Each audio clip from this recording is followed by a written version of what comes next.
Next pick for FlyToMoon. What am I thinking? What am I thinking of? Mars wouldn't be too bad here. Obviously, Rubik's already there for Team Empire Hope, so you've got to be worried about having your spear stolen. Maybe not then for Mars, if they're not too confident, because I mean you've got to get the spear off, and then as soon as you do it, God's rebuke that, or even Bulwark. Activate the Bulwark and just toggle it. As FlyToMoon taking the time over this next pick.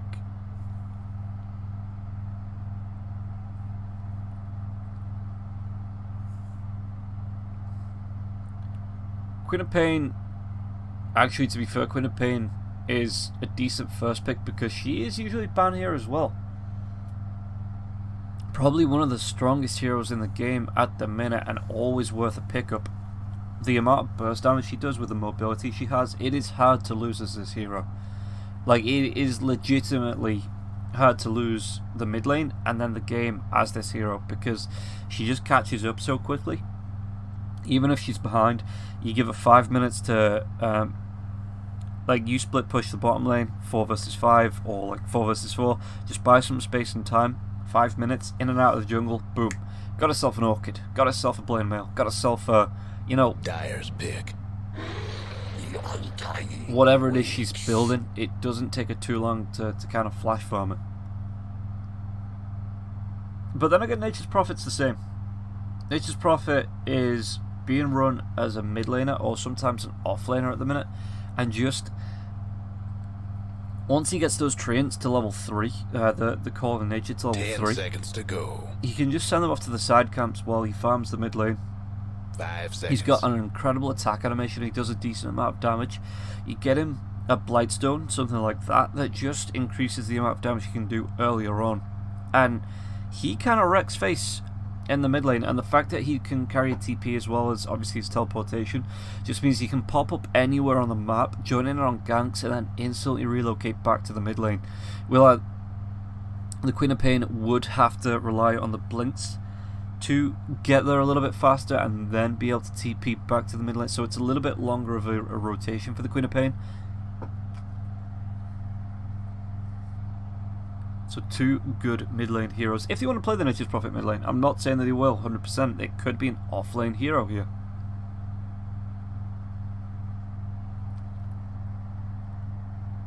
Undying. Radiant's pick. Okay.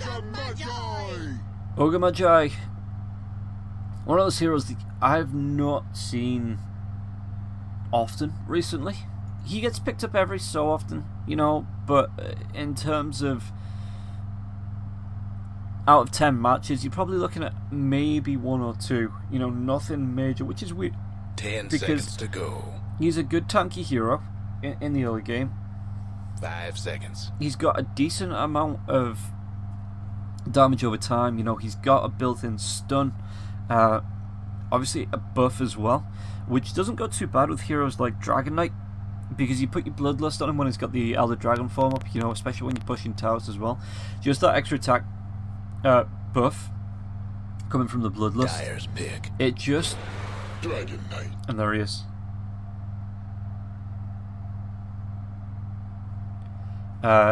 Okay, so no Bloodlust for the Dragon Knight.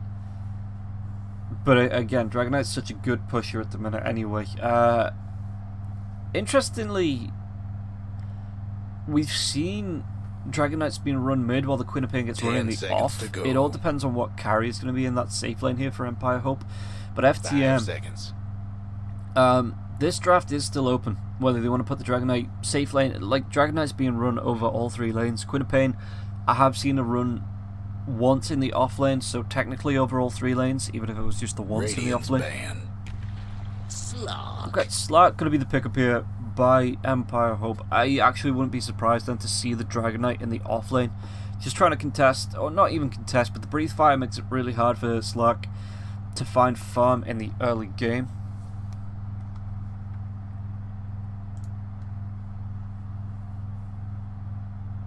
Ten seconds to go. 5 seconds.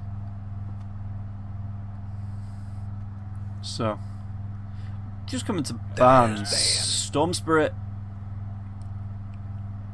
Yeah, Storm Spirit is a good one. We saw yesterday him building. Unfortunately, it was it? It wasn't Team Unique that built it, was it? Yesterday it was Windstrike. On one of the games, they built a Storm Spirit Axe in combination with a Monkey King. The Storm Spirit was just diving in, throwing the Vortex out, dragging 3 or 4 heroes. Sometimes, I think a couple of times he caught all 5 heroes, dragged them back into a path where the Monkey King could just throw the Boundless Strike out, catch all 5 heroes, and set up for a couple of good fights, but unfortunately it wasn't good enough to win them the game in the end. They did end up losing to Team Unique 0-2. Empire Hope, thinking about this, they've got no reserve time left. They take down the Necrophos, which actually wouldn't have been a bad pick for them considering the Dragon Knight is so tanky, so hard to take down. I wonder if anyone's going to run the Luna here. And by anyone I mean FlyToMoon. Team Unique ran the Luna yesterday once to great effect, the day before as well twice up against Team Khan. Team Khan let them have it twice and it absolutely dominated. 10 seconds to go. Definitely loves playing up with that Luna. So it's a hero that she's coming back into the meta, you know, she's definitely got a place there, I'm sure, across the EU CIS ESL League. She was played quite a few times as well. As Centaur Warrunner will be the final hero for Team Empire Hope. That's a good fighting lineup. You've got the anti-push, you know, anti-push with the Ogre Magi with that Ignite, as well as the Rubik with the Fade Bolt. Slark as well being able to push with 5 seconds. The Dark Pact. Excuse me. Push out with the Dark Pact. I'm still waking up, so my voice is still waking up. Well, it's something. Yeah, okay. Let's see what they can do. Everybody forgets about the Phantom Lancer until it gets last picked, and you're like, shit. So, General is we're going to be playing the Queen of Pain, Always Want to Fly on the Undying. We've got Iceberg on the Dragon Knight, Aloha Dance on the Shadow Demon, and last but not least, definitely not least, Phantom Lancer being played here by V-Tune. Meanwhile, on the side of Team Empire Hope, Mastery on the Centaur Warrunner. We've got Smiling Knight on the Slark, Ekna on the Ogre Magi, Lightless playing on the Nature's Prophet, and James playing the Rubik. As we take a look, Empire Hope, Tarake just been stood in for today by Smiling Knight.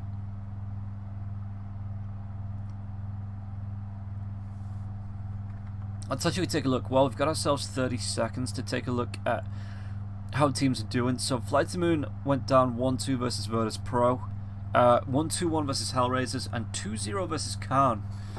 Meanwhile, the side of Empire Hope, it's not too bad for them. Got 0-2 against Virtus Pro, 1-2 against Windstrike, 2-1 against Team Unique, 0-2 against FlyToMoon 2.0. So maybe hoping for the same thing today up against the original recipe, FlyToMoon. As well as winning 2-1 versus Khan.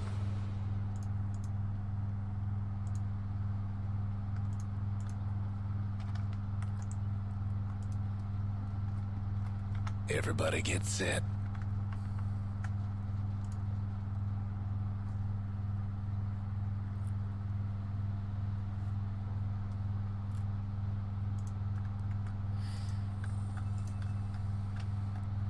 So, Rubik, yeah, playing that 4. He's got himself the Tango's Boots. This is the usual Pos 4 build I'm seeing all the time. You either go for the Clarities or the Tangos. You get yourself an Observer Ward.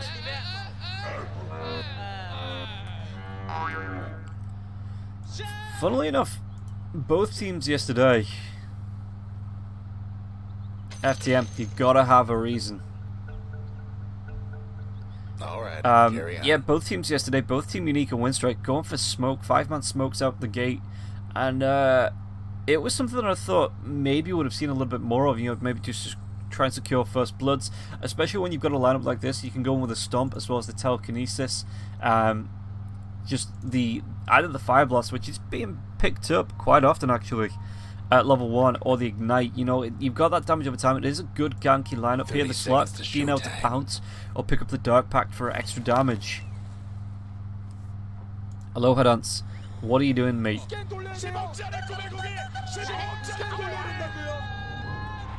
Don't be baited in here.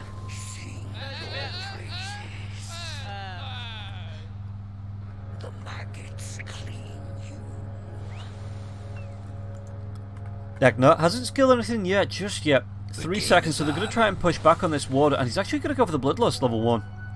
So it's going to be, what is it going to be? 2 bounties either way, it looks like, but it might be the first blood here on Always Want to Fly. He needs to get himself away.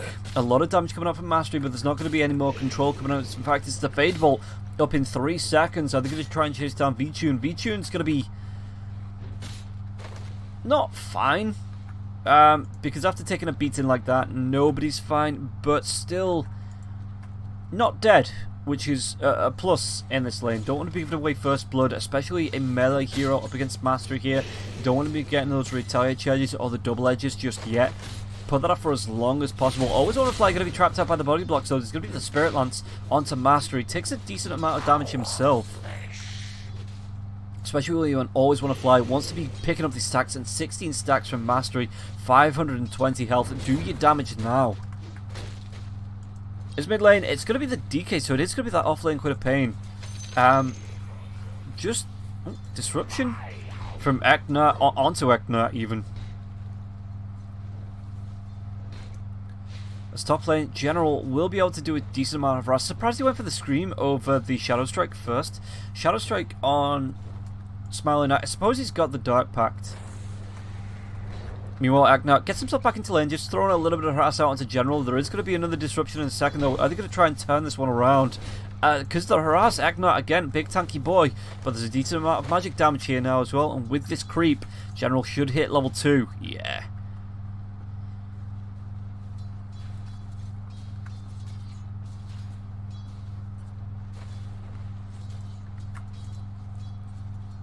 So, mid lane. This is actually a good lane for Iceberg here as well, because Lightless wants to be throwing out these trains, but Iceberg's just going to be using the Breathe Fire. That is a level 2 Breathe Fire here now as well. So 170 damage on any trains that come out. He can just walk himself up, 1 point into the Dragon's Blood. So going for it the other way around, you usually see level 3, 2 points into the Dragon's Blood, 1 point into the Breathe Fire. Top lane. Pinging onto Eknut. Just going to be the courier coming out here. The pull comes through. Needs to be careful with his courier though.